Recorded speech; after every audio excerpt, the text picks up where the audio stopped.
blend up your wet ingredients first here. Kind of put them all together. Maybe her extra hands here. And we're just gonna pour the flour in. This is your crepe batter.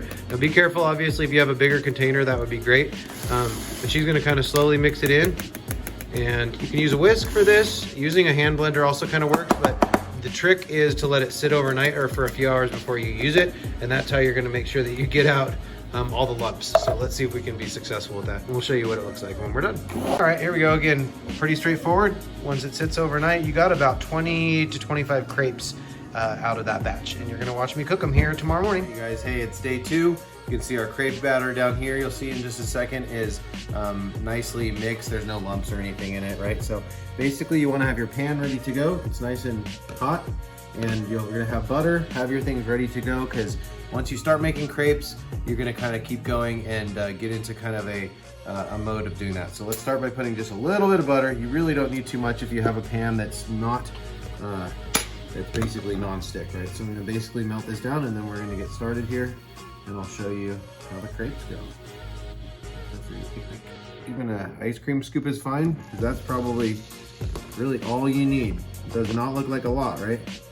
But that's okay. I'm gonna swirl it around so it sets up on both edges, all the edges, and then let it cook.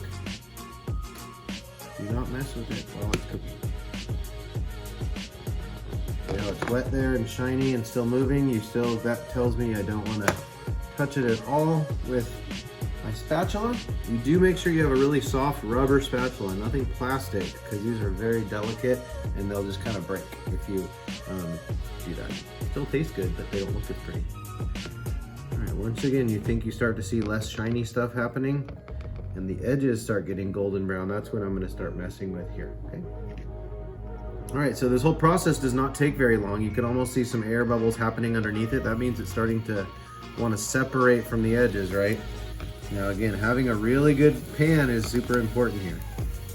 Since it didn't want to come up super quickly, I don't want to force it. I'm going to give it just another 15 seconds or so before I try to flip it.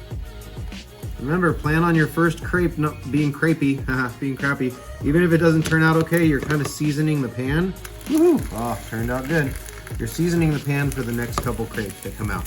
I also highly suggest that you guys put butter in the pan like every 2 or 3 crepes, because then that'll make sure that, that you're not using a dry pan and you don't burn them too quickly. That really is the color that you're looking for, boys and girls.